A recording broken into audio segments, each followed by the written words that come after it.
Halo pemirsa, selamat berjumpa kembali dengan saya Argo Pratomo Nugroho. Kali ini lagi saya menemui seorang pengamat agraria.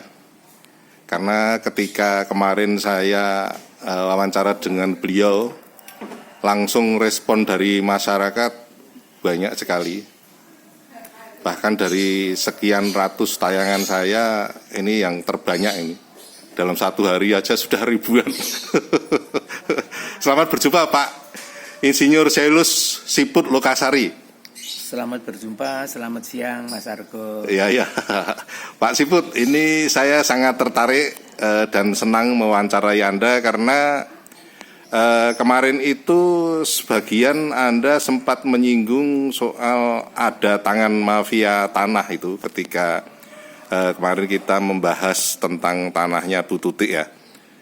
Namun ternyata setelah saya pelajari lebih banyak lagi, ternyata banyak kasus yang menyangkut masyarakat yang ada di Yogyakarta yang diindikasikan atau disinyalir itu juga menjadi tantangan dari Satgas Mafia Tanah itu. Dan Satgas Mafia Tanah tidak boleh mandul. Artinya dia harus aktif untuk melihat yang ada di Yogyakarta. Termasuk contohnya misalnya ini yang menyangkut Hotel Cordela ini, Pak Siput. Ini saya dengar Hotel Cordela ini tidak bisa diperpanjang karena ini status tanahnya katanya Sultan Ground nih. Seperti apa ini Pak Siput?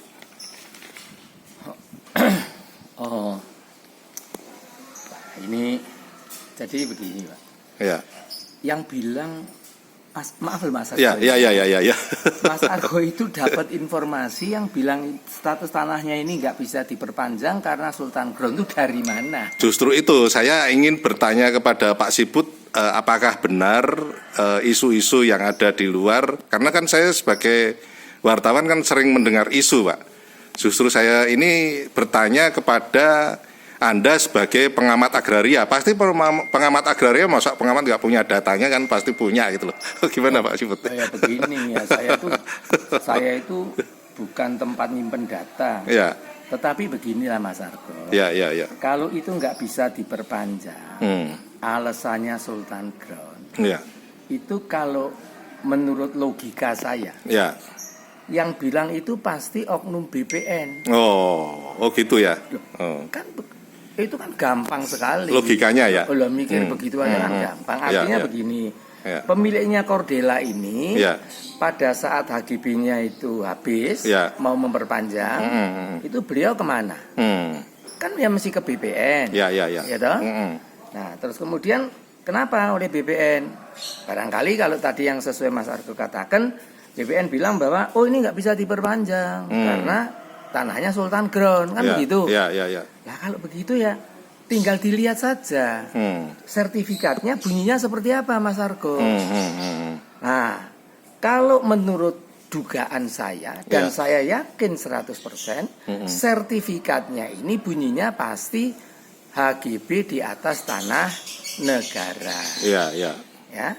Kalau tidak pun ditulis itu ya pasti ditulis hak guna bangunan. Itu intinya begitu. Lah sekarang kalau ada oknum BPN yang bilang ini nggak bisa diperpanjang karena tanah Sultan Ground, lah ini maaf. Inilah menurut saya, bukan menurut saya, definisi dari Pak Jokowi, Pak Menteri yang sekarang, Pak Hadi Cahyanto, ya kebetulan beliau itu teman baik adik saya. Ini yang namanya mafia tanah. Sudah jelas-jelas di sertifikat bunyinya tanah negara kok dibilang tanah Sultan Ground itu dari mana? Dan itu menjelekkan nama Sri Sultan. Lu Sri Sultan aja nggak bilang itu tanah Sultan Ground. Ini oknum BPN berani bilang begitu. Nah ini kan ya kasihan toh. Yang dijelekkan namanya Sri Sultan, termasuk Sri Sultan HB9 yang menjadi yang sangat kita hormati kan enggak bener toh. Mbok diwaca bunyinya aja tanah negara kok bisa jadi tanah. tanah Kesultanan Sultan Ground itu dari mana? Ya. Itu loh Mas Argo, itu gampang sekali begitu. Coba ditanya si BPN itu, kok Anda berani bilang itu tanah Sultan Ground itu dari mana? Ya. Karena saya melihat di lapangan Pak Siput bahwa kenapa tadi saya bilang itu menjadi tantangan Satgas Mafia Tanah, karena di Gunung Kidul pun antara lain saya juga menjumpai sertifikat tanah yang sudah diterbitkan SHM lebih dulu seluas 4.000 meter lebih, tiba-tiba ada sertifikat baru lagi yang ngetok hampir separuhnya. Termasuk juga kalau di kota-kota ini, kalau saya jalan-jalan naik motor itu, di jalan-jalan itu banyak plang-plang tentang kepemilikan tanah itu. Yang ini milik Kesultanan Jogja segala itu gimana itu? Ada nggak buktinya? Ada ini, yang mana? Ada ini, anunya. Ini gambarnya ini.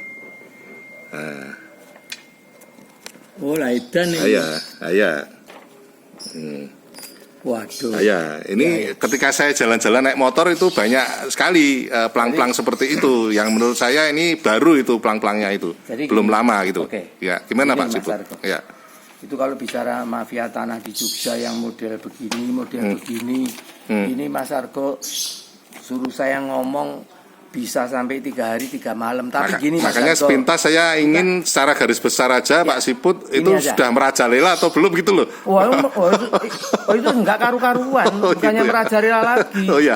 Itu kalau Pak Jokowi bilang sudah harus digebukin. Gitu ya. Gitu loh. Suruh Pak Hadi itu yang Panglima TNI mantan tuh gebukin aja. Gitu ya. Begini Mas Argo, saya tertarik untuk ini biar tuntas. Ya.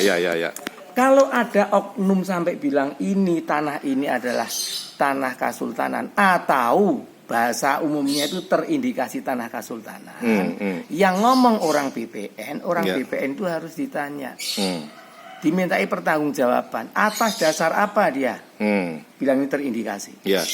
Saya udah ngerti pola-pola mereka itu. Mereka itu bilang ini terindikasi tanah Kesultanan, dasarnya cuma apa? Zaman dahulu. Atau dengan sertifikat ini terkait dengan apa? KPTS. KPTS itu adalah surat keputusan untuk menerbitkan hak guna bangunan, sertifikat yang diterbitkan sebelum tahun 84. Yaitu yang diterbitkan oleh gubernur pada waktu itu. Itu alasannya ke sana, ditarik seolah KPTS. Nanti dari KPTS ditarik lagi disuruh ke Panitikismo, seperti Bu Tuti kemarin. Nah, nanti di sana oknum ya ini ini pasti tidak melibatkan sultan atau gubernur. Nggak ada tekennya beliau kok. Nah, nanti kalau sudah sampai di sana terus dibilang, oh ini dulu tanahnya Kesultanan. Dulunya kapan? Peta zaman Belanda. Padahal Mas Argo, Sri Sultan Habib 9 gubernur kita yang kemarin dan negara ini urusan pertanahan di Jogja ini sudah digares. Batasannya 1984. Waktu itu Sri Sultan Habib 9 berulang-ulang bersurat kepada Bapak Presiden, minta supaya UUPA diberlakukan penuh di DIY. Akhirnya dikabulkan, terbit Kepres nomor kalau saya nggak salah 33 1984. Intinya cuma satu pasal aja kok, yaitu sejak terbitnya Kepres itu maka UUPA 5 1960 berlaku penuh di seluruh DIY. Langsung ditindaklanjuti oleh DPRD bersama dengan Sri Sultan Habib 9 dengan menerbitkan apa? Menerbitkan yang namanya Perda DIY nomor 33 tahun 1984. Intinya apa ya? Intinya memberlakukan sepenuhnya UUPA di seluruh wilayah DIY. Apa artinya? Artinya bahwa di dalam UUPA Diktum 4 itu sudah jelas, yaitu apa? Tanah-tanah swapraja, bekas swapraja, atau dengan kata lain hak atas bumi dan air dari swapraja atau bekas swapraja hapus, kembali beralih ke negara. Artinya tidak ada hapus, tanah swapraja ya. Nah, kita lihat di perdanya. Perda 33 1984 ya Mas Argo ya, itu dibaca aja. Coba dia penjelasannya. Dengan tegas sekali beliau menyebutkan bahwa Rijksblad ya nomor 16, 19, 18 itu Rijksblad Kesultanan. Yaitu yang dibikin Kesultanan zaman dahulu dengan pemerintah Hindia Belanda, karena dulu itu kesultanan bagian dari pemerintah Hindia Belanda. Ya, kedaulatannya di bawah pemerintah Hindia. Jadi nggak bisa dia bikin Rijksblad sakarep-karepe, harus setuju the boss. Artinya semenjak Sultan Habib IX tidak ada negara dalam negara gitu ya. Kasarannya gitu. Dari dulu juga nggak ada negara dalam negara. Dari dulu itu kesultanan bagian dari pemerintah Hindia Belanda. Itu dokumen, bukan saya yang ngomong. Nah, jadi kembali ke ini tadi, Perda nomor 33 1984 itu Rijksblad 16, 19, 18 itu Rijksblad Kesultanan, terus Rijksblad Kadipaten itu nomor 18, 19, 18 yang isinya itu mengatur tentang dasar-dasar tanah Swapraja atau dikenal dengan Sultan Ground, Sultanat Ground gitu, itu hapus, tidak berlaku lagi. Karena apa? Karena mengacu kepada UPA Diktum 4 yang bilang apa itu tadi, tanah hak Swapraja bekas atas tanah dan air hapus, beralih ke negara. Apa artinya? Artinya orang BPN yang bilang ini itu tanah kesultanan yaitu ngawur. Karena apapun tanah ini dahulunya, atau tanahnya Gajah Mada, atau tanahnya siapalah, Singosari, atau Sriwijaya, atau Putri Sima itu loh. Atau Putri Sima, atau Kesultanan manapun. Di sini kan Kesultanan nggak cuma Jogja, ada Solo segala macam. Ada Ternate segala. Itu sejak 84, Mas Agus, itu sudah beralih menjadi tanah negara atau beralih ke negara. Menjadi apa? Tanah milik rakyat Indonesia. Dari Sabang sampai Merauke yang dikuasai negara. Di UPA disebut tanah negara. Jadi ini kan ngawur. Oke Siput, Pak Siput, sampai di situ dulu karena waktu terbatas. Nanti lain kali saya akan datang lagi. Oh, dengan senang hati. Terima kasih Pak Siput. Sama-sama Mas Agus, matur nuwun. Nah pemirsa, akhirnya saya Argo Pratomo Nugroho terima kasih atas perhatian Anda. Sampai jumpa.